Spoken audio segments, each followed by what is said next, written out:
안녕하세요. 존경하는 우리 서울시민 여러분, 그리고 지지 여러분, 이준석입니다.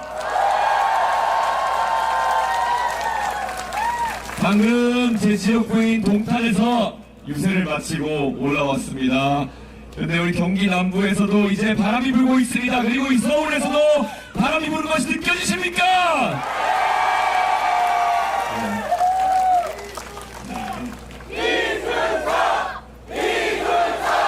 예, 저도 선거 유세 많이 다녀보지만 우리 개혁신당의 당원과 지지자분들은 대단합니다. 누가 동원해서 모인 것도 아니고 이렇게 자발적으로 모여서 유세하는 거 너무 좋지 않습니까?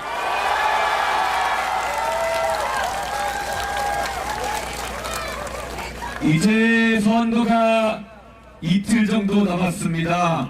그런데 지난 6개월 동안 우리 대한민국 정말 어두운 터널 속을 거쳐왔습니다. 윤석열 대통령이 이상하다는 얘기는 저는 계속 해왔지만은 그렇다고 계엄을 터뜨릴 줄은 몰랐습니다. 그런데 그 계엄을 수습하느라 6개월이라는 시간이 걸렸습니다. 그러면은 그 긴 시간 동안 우리가 고생해왔다면은 이상한 대통령을 몰아낸 자리에 또다시 이상한 대통령을 세우면 안 되는 겁니다. 윤석열이 이상하다고 제가 오랜 기간 경고해왔습니다. 그런데 이번 선거 돌입하고 나서 제가 또다시 경고하고 있는 인물이 있습니다. 이재명 진짜 이상하지 않습니까?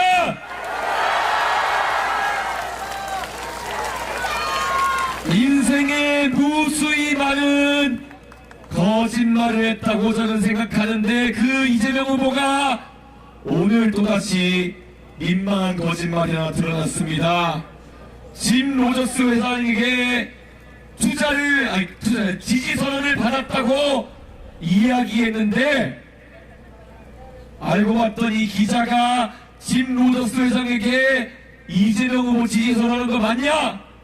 그랬더니 컴플리트 프로드라고 보냈더라고요. 뭐냐면은 완벽한 거짓말이라고 했습니다, 여러분.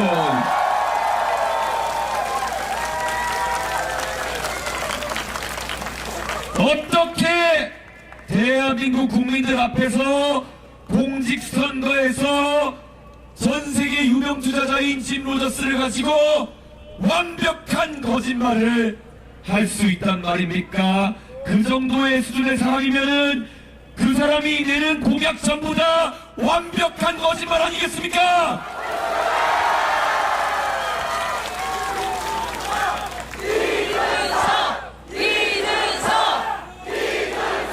지난 3번의 TV 토론 동안 저는 그분의 공약을 많이 검증했습니다. AI에 100조 투자하겠다 그러면 어떻게 할 거냐 그러면은 답을 제대로 하지 못했습니다. 간병비 15조 혜택 주려고 한다는데 그거 몇 퍼센트나 줄 것이고 어떤 재원으로 할 것이냐 그러면 똑바로 답을 하지 못했습니다. 여러분, 대한민국은 이제 그런 거짓말쟁이 포퓰리스트가 집권하면 안 됩니다. 이제 대한민국은 위기에 놓여 있습니다. 위기에서는 대한민국 국민 한 분 한 분에게 진정성 있게 이야기하는 것이 중요합니다. 저는 우리 대한민국 국민들께서 그런 포퓰리스트가 집권하는 것을 두눈 뜨고 용납하지 않을 거라 생각합니다. 어떻습니까?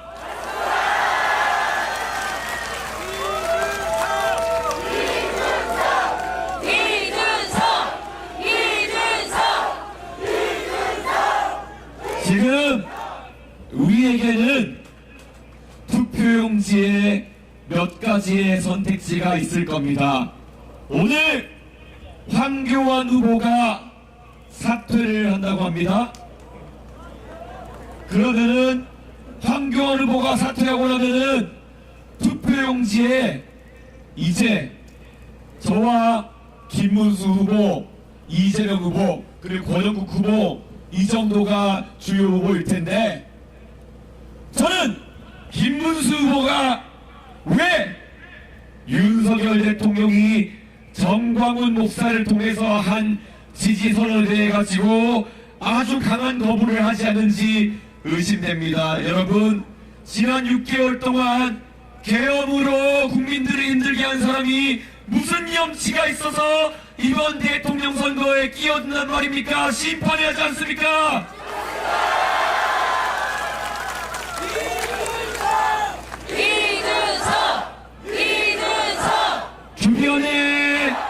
주변에 알려주십시오. 이번에 기호 2번 김문수 후보를 뽑는 것은 부정선거에 동의하는 황교안 후보를 찍는 것과 마찬가지요. 부정선거에 따라서 계엄까지 일으켰던 윤석열을 지지한 것과 마찬가지다. 우리 대한민국이 지난 6개월 동안 얼마나 힘들었는지 고민해 본다면, 그리고 저 파퓰리스트 이재명이 왜 저렇게 나와서 대선 후보로 뛰고 있는지를 생각해보면 윤석열과 정광훈, 황교안과 함께 결합한 김문수 후보가 당선돼서는 안 되지 않겠습니까, 여러분?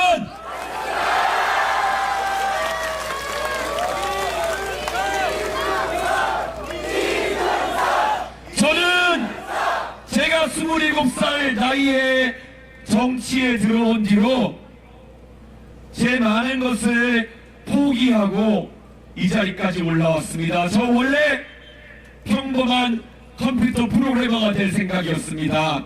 그런데 어느 순간 박근혜 대통령의 부름을 받고 정치에 왔고 제 자리를 대체할 수 있는 사람이 많지 않았습니다. 그래서 지금까지 정치 공간에서 제 역할을 해나가고 있습니다.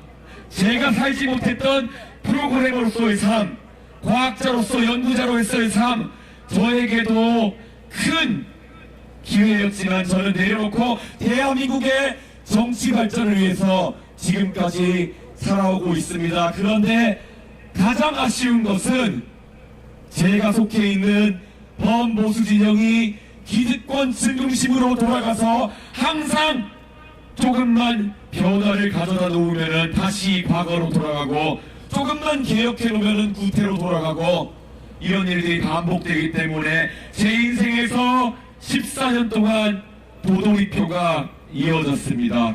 제가 이번에 개혁신당에 차려서 개혁신당의 대선 후보로 나와서 여러분 앞에 선 이유는 이제 우리가 만들어가는 변화가 과거로 후퇴하지 않는 불가역적인 변화가 되기를 바라는 마음입니다. 빠르게 달려가지 않아도 좋습니다. 한 발짝 한 발짝 우리가 뒤로 물러나지 않고 앞으로 가면 대한민국은 변할 것입니다. 국민의힘에서의 저의 경험은 앞으로 갔다 뒤로 갔다, 저는 제 지위가 올랐다 내렸다 할지 모르겠지만 대한민국 정치는 급기야는 두 번의 탄핵이라는 아픔으로 귀결되게 되었습니다.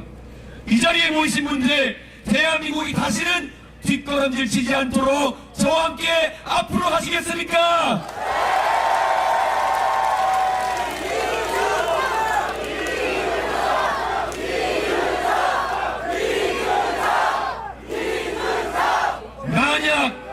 만약 김문수, 윤석열, 정광훈, 황교안 연합이 이번 선거에서 또 이기지 못하더라도 많은 득표를 한다면 그들은 똑같은 이야기를 할 것입니다. 봐라, 우리 버틸만하다. 그들은 이미 집권할 능력, 집권에서도 버틸 능력을 상실한 집단인데도 그들 이야기할 겁니다. 우리가 덩어리진 채로 있으면 변하지 않아도 버틸 수 있다. 그렇게 해서 또 우리 젊은 세대는 시간을 허비하게 됩니다. 그렇게 해서는 대한민국이 뒤처지는 결과를 낳게 됩니다. 이번 선거에서 범보수 진영의 표를 이준석 중심으로 모아야 되는 거 아니겠습니까?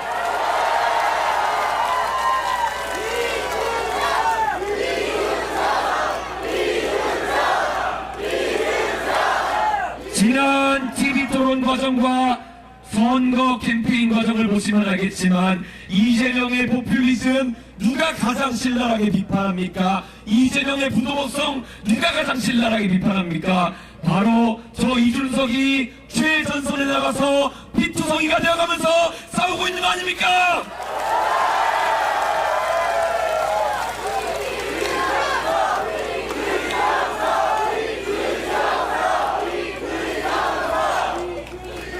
제가 항상 최전선에서 승리를 위해서 제 몸을 바쳐가며 일하고 있을 때 저 웰빙 정당은 아무것도 하지 않고 뒤에서 떡고물만 주워 삼키려고 하고 있습니다. 어떻게 저 정당이 이기겠다는 생각을 하는 정당일 수 있겠습니까? 저들은 대권이 아니라 선거 기간 내내 그들만의 당권 싸움을 해온 것입니다. 어떻게 이재명이라는 포퓰리스트를 맞서 싸울지 대해서 저들은 별다른 생각이 없는 것 같습니다. 개혁신당이 최전선에서 최선봉에서 국민들을 걱정하며 싸웠습니다. 여러분 잘 아시지 않습니까?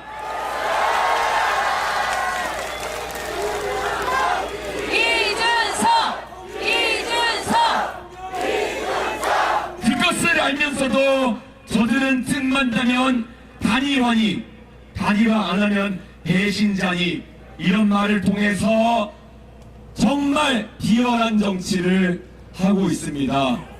저는 대한민국의 정치가 바뀌기 위해서는 우리가 똘똘 뭉쳐서 우리는 어떤 비바람이 몰아쳐도 우리는 어떤 힘든 일이 있어도 앞으로 가겠다라는 결의를 가질 때 가능하다 보면 어떻습니까, 여러분?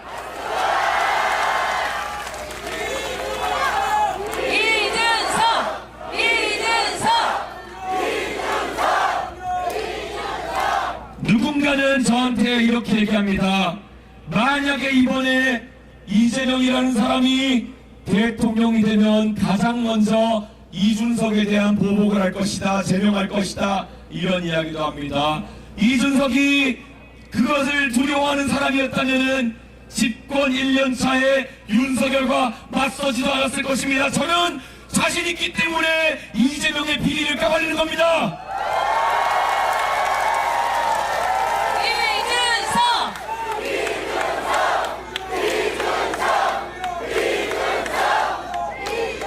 이재명 후보가 자신의 가족에 대한 도덕성 검증이 시작되자 말 그대로 뭉개기 전략으로 일관했습니다. 그러더니만은 민주당과 그 2중대, 3중대, 4중대 정당들이 저에 대해서 의원직 제명을 하겠다고 달려드는 상황이 발생했습니다.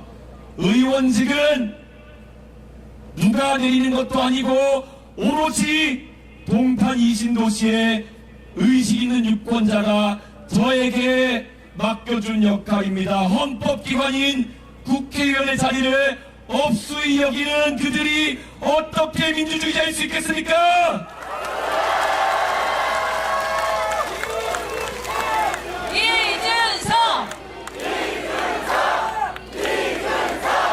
제가 이번 선거를 시작하면서 40대 기술론을 이야기했을 때 40대 기술론을 저에 앞서 얘기했던 김영삼 대통령께서도 의원직 제명 같은 고통의 순간을 지나쳐 간 적이 있습니다. 그런데 잘 아시지 않습니까? 의원직 제명은 김영삼 대통령이 당하셨지만 오히려 채 1, 2년 지나지 않아 의원직 제명을 시작했던 공화당과 유신정의회가 오히려 몰락한 것 아니겠습니까? 이재명의 몰락은 이준석에 대한 공격, 동탄에 대한 공격에서 시작된 것 아니겠습니까?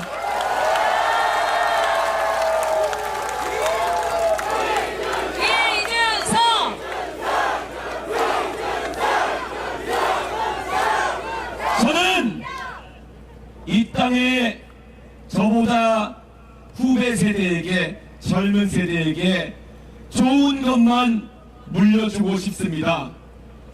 여기 서울역에서 4호선 타고 34분을 가면은 제 고향 상계동이 나옵니다.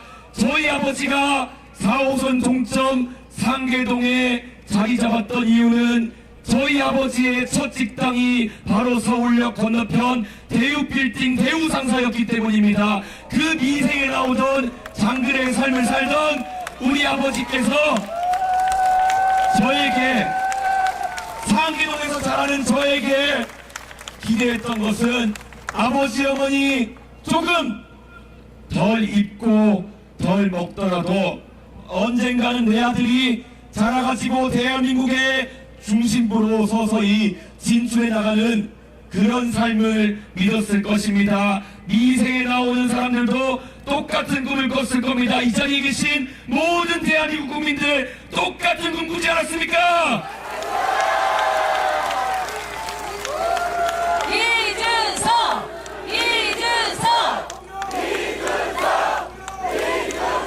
그 똑같은 꿈을 꾼 우리 대한민국 국민들에게 이제 제가 구합니다. 우리 아랫세대, 자식세대, 후배세대에게도 똑같은 것을 물려줘야 되지 않겠습니까? 누구든지 열심히 노력하고 자식을 교육 잘 시키면은 그 자식이 나중에 자라서 오늘보다 나은 내일을 꿈꿀 수 있고 그를 통해서 우리 가족이 더 높은 꿈을 꿀 수 있는 세상, 그게 바로 대한민국 전신 아닙니까?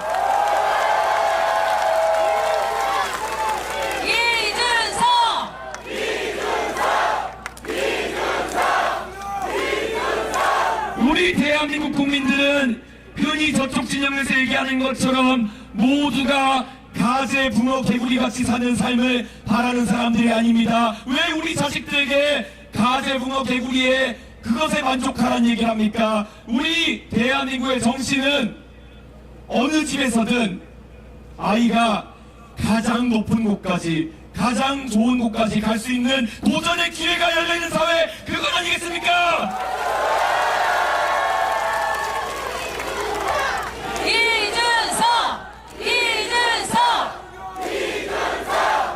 저는 여러분에게 말씀드리겠습니다. 45년 만에 계엄이었습니다. 그 계엄이 마무리되어서 내란이 종식되었다 말하는 속에서 그 다음 대통령으로 무책임하게 재정을 쓰는 포퓰리스트가 들어와서는 안 되는 겁니다. 저는 기억합니다. 제가 중학생일 때 IMF가 터졌습니다. IMF가 무엇입니까? 90년대 중반부터 우리가 국민소득이 만불이했다. 이제 우리도 곧 선진국이다. 이러면서 흥청망청 쓰기 시작했습니다. 그랬더니만은 외채가 늘어나고 갑자기 어느 순간 외환위기가 터지고 우리가 외환 보유고가 바닥이 나기 시작하니까 은행이 무너지기 시작한 겁니다. 다 기억하실 겁니다. 그때 각자의 위치에서 힘들었겠지만은 저는 제 친구, 중학교 때 제 친구들의 아버지가 실직을 하시고 아들에게 용돈도 못 줘가지고 미안해하는 것들을 지켜보면서 자랐습니다. 그 당시에 맥도날드에 불황이라고 햄버거를 300원, 치즈버거를 500원에 팔았습니다. 그런데 그것을 친구들끼리 가서 사 먹을 수가 없어서 모임에서 빠지던 친구들이 있었습니다. 그 삶이 얼마나 대한민국 국민들에게 상처를 줬습니다. 그러니까 저는 대한민국의 미래 세대가 그 경험은 절대 하지 않았으면 좋겠습니다. 그래서 이번 대선에서 펑펑 쓰다가 다시 환란을 불러올 수 있는 이재명의 당선을 막아야 되는 거 아니겠습니까?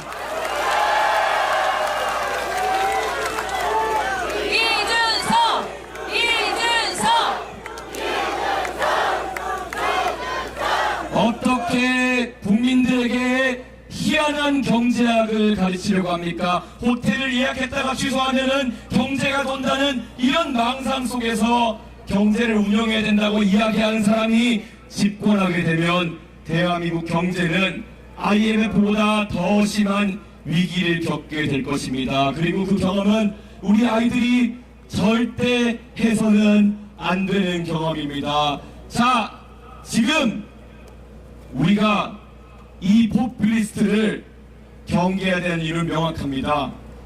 우리가 어릴 때부터 아이들에게 이야기했던 것이 있습니다. 어린아이들에게 절대 모르는 아저씨가 사탕 준다 하면 따라가지 마라 가르쳤던 것이 우리의 기본 상식이었습니다. 그런데 저 이재명이 자기 돈도 아니고 국민 세금을 바탕으로 우리에게 뭘 주겠다고 흔들고 있습니다. 우리 따라가면 안 되는 거 아닙니까?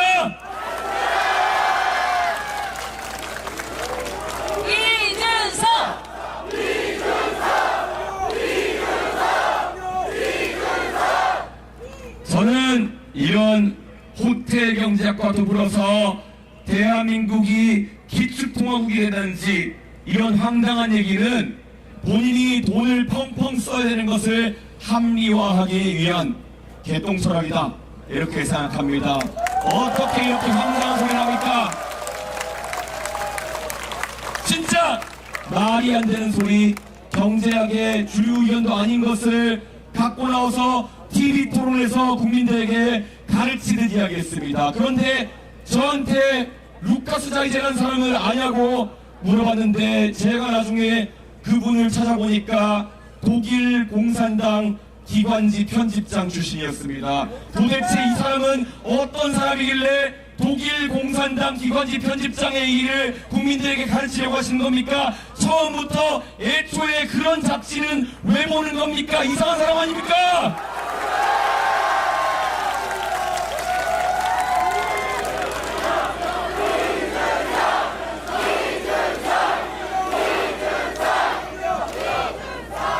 저는 이재명 후보가 오늘 짐 로저스 회장을 갖고 국제 사기극을 펼치려고 했던 것을 보니 외교가 갈수록 걱정됩니다. 만약에 이재명 후보가 당선되면은 저런 식으로 제대로 중간 과정에 전달자도 체크하지 않고 망상을 믿고 외교할 수 있습니다. 그러면 대한민국 대형 사고 터지는 것입니다. 자, 저는 외교를 하면은 한 단계 업그레이드된 외교를 할 수 있습니다. 물론 정상회담 자리에서는 우리가 통역을 두고 이야기하기 때문에 영어를 잘하는 것이 필요하지 않다, 이렇게 말씀하시는 분도 있을 겁니다. 하지만 저는 제가 대한민국의 대통령이 되면 완전 다른 외교를 펼쳐보이겠습니다. 정상회담에 가서 제 할 말을 하는 것에 덧붙여서 저는 제가 미국의 시사방송 CNN, 팍스뉴스, CNBC, 블룸버그 다 출연해서 미국 국민들에게 한국의 이야기를 직접 할 수 있는 대통령입니다.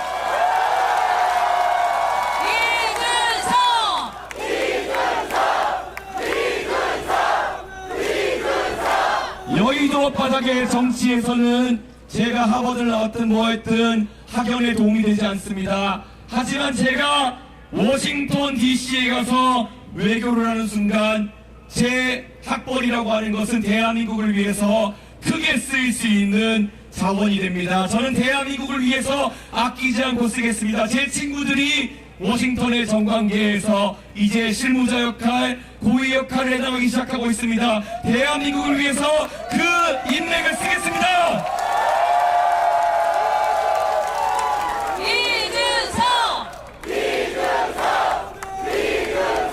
그리고 하버드 대학교에서 동문 수학했던 제 친구들 중에 일찍 금융 투자로 진출한 친구들은 지금 투자회사와 투자은행의 중역으로 일하기 시작했습니다. 저는 그들에게 직접 이야기할 수 있는 사람입니다. 영어로 얘기할 수 있습니다. 가서 대한민국의 대통령은 규제를 철폐하고 투자자 친화적인 그런 대통령이다. 대한민국은 당신들의 투자를 환영한다. 바이 코리아 외칠 수 있습니다.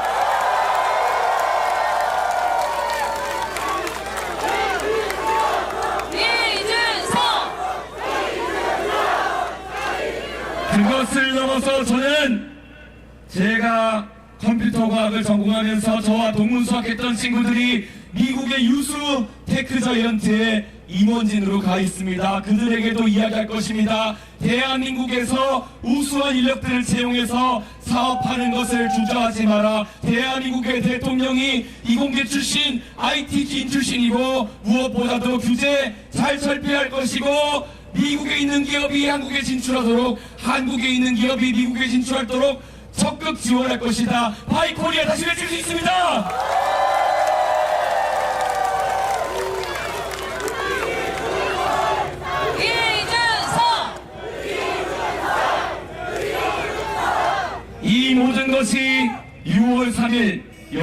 여러분께서 이준석을 압도적인 투표로 대통령에 당선시켜 주시면 가능한 일입니다.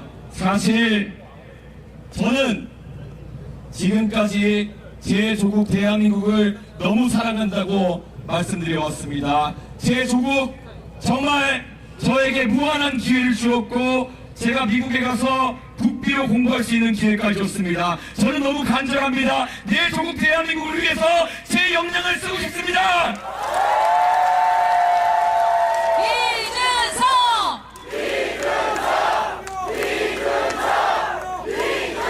우리나라도 이제 교육 잘 받은 20대, 30대, 40대 많은데 언제까지나 법조인 출신들이 정권을 주고받으면서 할 줄 아는 게 서로 감옥 보내고 방탄하고 이런 것만 겪어야 됩니까? 이제 대한민국도 좀 IT 잘 알고 국제적인 관계 잘 알고 외국어 잘하고 지금 민간 기업에 가면 이런 사람들이 널려 있는데 왜 정치권에는 그들만 존재하는 것입니까? 싹 바꾸고 판 갈아야 되지 않겠습니까?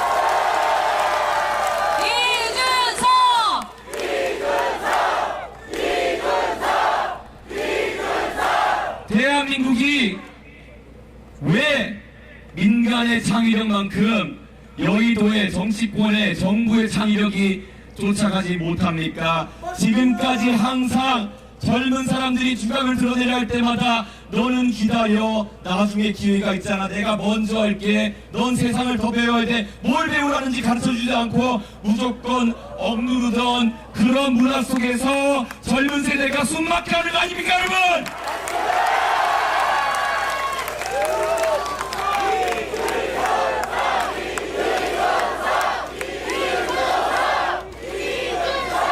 젊은 세대에게 자꾸 기다리라고 하고 자꾸 너는 준비가 됐어, 우리가 먼저 갈게, 이런 얘기를 하면서 가스라이팅 하는 겁니까? 대한민국의 국가대표 축구선수를 뽑을 때 그렇게 합니까? 아닙니다. 나이와 관계없이 가장 공 잘 차는 사람이 가는 겁니다. 그래야 이기기 때문입니다. 맞습니까?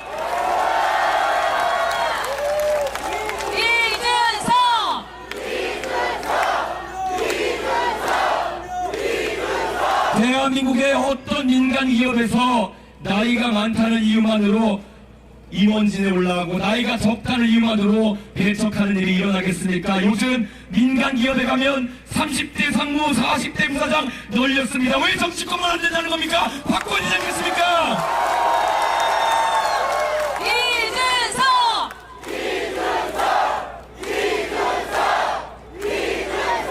프랑스의 마크롱 대통령 30대의 그 프랑스라는 강한 국민성을 가진 나라의 대통령이 되어서 지금까지 나라를 이끌고 있습니다. 프랑스 국민들의 국민성에 비해서 우리 대한민국 국민들의 전격성 그리고 역량이 못할 것이 뭡니까? 우리가 다 같이 힘을 모아서 달려나가면은 우리도 정치를 젊게 바꿀 수 있는 거 아니겠습니까?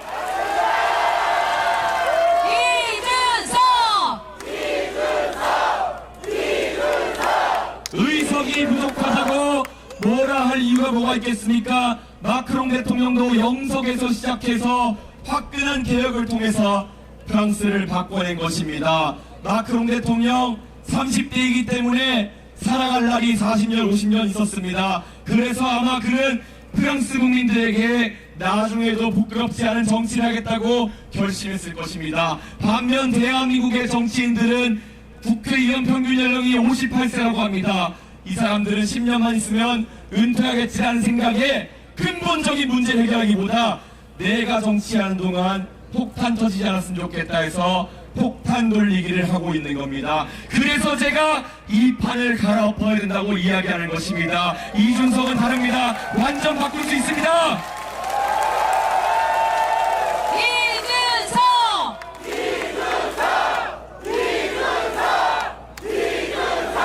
저도 정치 14년쯤 했으면 바보가 아닙니다. 선거에 등장해서 이재명 후보처럼 다 해준다, 그렇게 하겠습니다, 내내 하는 거 몰라서 그렇게 안 하는 거 아닙니다.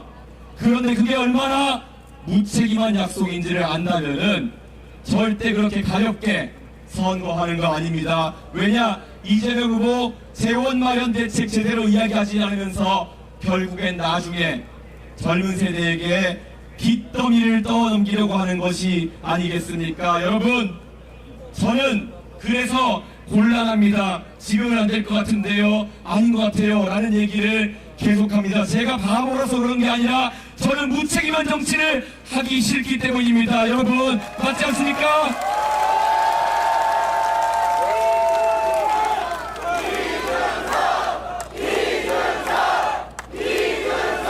지금 젊은 세대들의 이야기를 들어보십시오.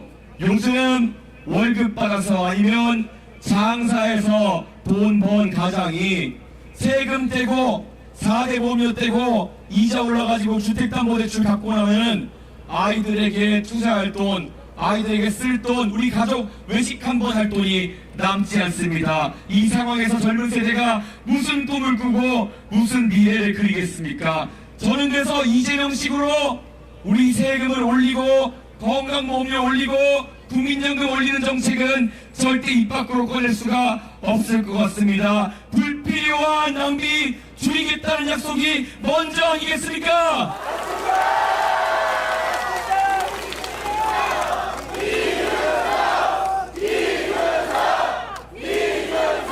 지속 가능한 미래, 그것이 제가 약속하고 싶은 미래입니다. 이번에 국민연금 합의 빨간당과 파란당이 했지만은 사실 말이 안 되는 거 아닙니까? 더 내고 더 받기인데 왜 기성세대가 먼저 더 받고 젊은 세대는 평생 더 내야 되는 겁니까? 이런 합의를 어떻게 멀쩡한 합의라고 국민 앞에 내놓을 수가 있겠습니까? 제가 말했던 것처럼 저는 젊은 세대에게, 미래 세대에게, 아직 태어나지도 않은 우리의 후손들에게 좋은 것만 물려주고 싶습니다. 어떻게 여야가 빨간당과 파란당 이 앞에서 태어나지도 않은 아이들에게 빚더미를 넘겨줄 수 있다는 말입니까? 이것은 대한민국의 정신이 아닙니다. 심판해야 됩니다.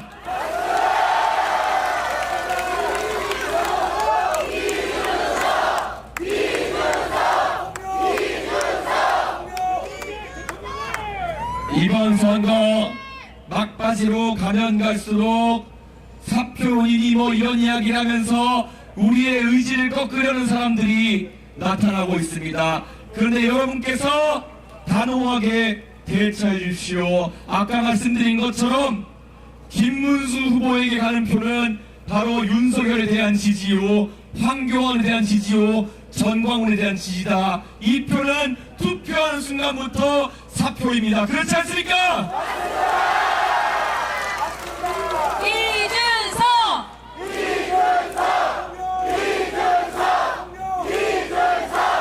이준석이 이번 선거에서 몇 퍼센트를 득표하고 당선되는지 여부가 대한민국의 운명을 가르는 것입니다. 대한민국의 보수가 자정 능력이 있고 앞으로 나가겠다는 의지를 보일 때만 다시 한번 우리는 추스릴 수 있는 겁니다. 그렇지 않고 저 국민의힘의 관성에 따라 움직이는 사람들처럼 타조처럼 머리를 박고 기다리기만 한다고 뭔가 바뀌는 것이 아닙니다. 지난 탄핵을 경험한 다음에 김종인, 이준석이 파격적으로 보수 진영을 바꿔놓기 전까지는 저 세력은 아무것도 하지 못했습니다. 이번에도 저들은 이기기 위한 방법론을 하나도 제시하지 못하고 있습니다. 그저 자신들이 기득권을 유지하고 당권을 유지하는 고민만 하고 있습니다. 여기 의식 있는 국민들이 모여 있습니다. 우리가 다 같이 새로운 비전을 세워서 대한민국 범보수 세력을 이끌어야 되는 거 아니겠습니까?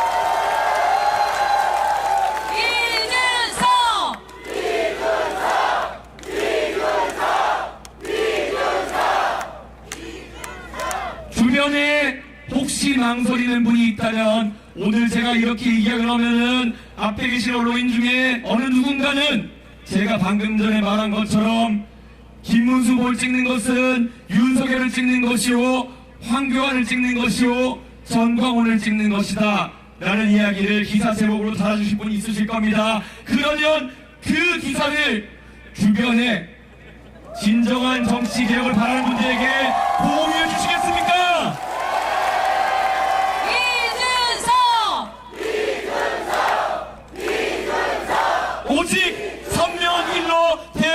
바꾸고 미래 세대에 대한 부담을 낮추겠다는 이야기를 하는 사람, 저 이준석만이 대한민국 정치를 바꿔낼 수 있습니다. 그것도 긍정적인 방향으로 바꿔낼 수 있습니다. 그리고 글로벌 통상 분쟁에서 앞서 나갈 수 있습니다. 과학기술 패권국가로 대한민국을 이끌 수 있습니다. 뽑지 않을 이유가 무엇입니까? 모두 기호 4번 이준석 뽑아주시겠습니까?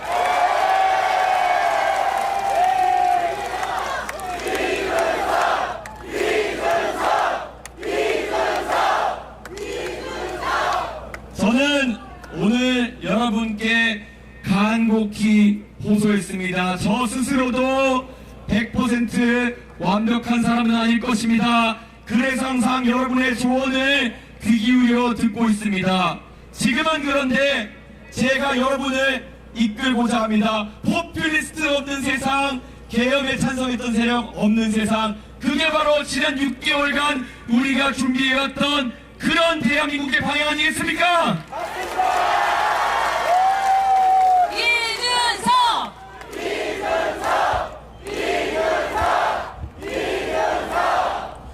좌도 우도 아니요 앞으로 간다는 것이 우리의 생각입니다. 이 간단한 진리를 왜 지금까지 정치권은 실천하지 못했을까요? 그들의 알량한 기득권 때문입니다. 이 기득권을 부시는 것이 얼마나 힘들었습니까? 국민 당대표를 해도 그 기득권은 바뀌지 않더라고요. 그들의 저항은 너무 거셌습니다. 하지만 이번에 기회가 왔습니다. 6월 3일 대통령 선거에서 압도적인 표로 저 이준석을 당선시켜 주시면은 한 방에 해결됩니다. 뚜껑입니다. 도와주십시오.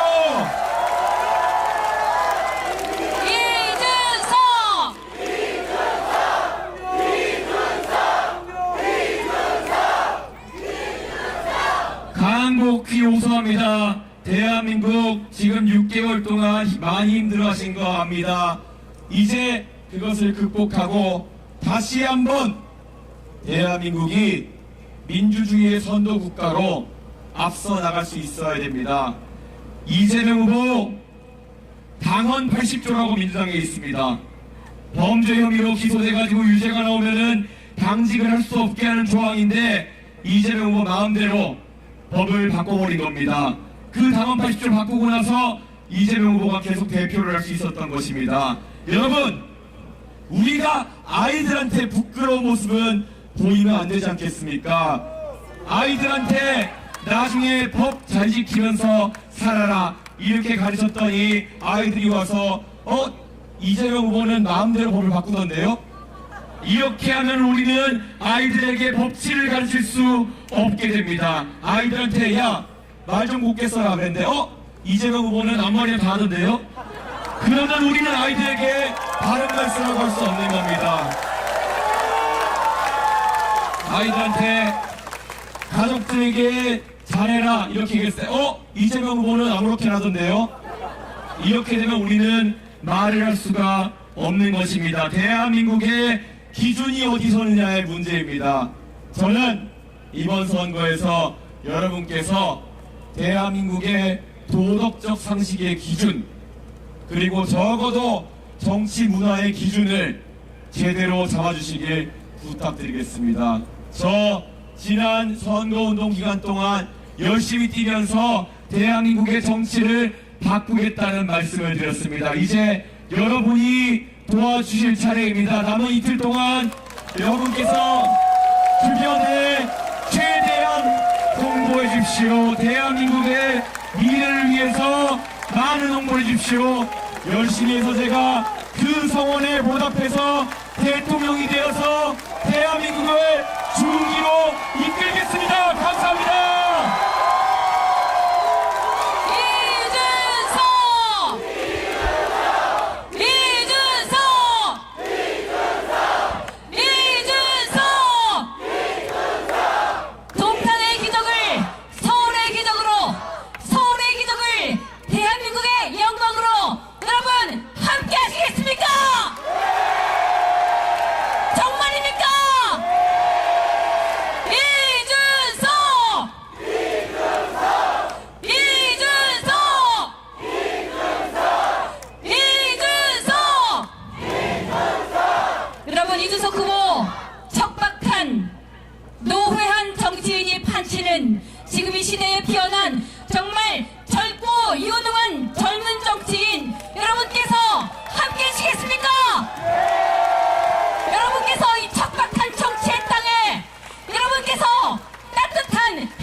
아직 투표하지 않은 그 누군가에게 함께 외칩시다.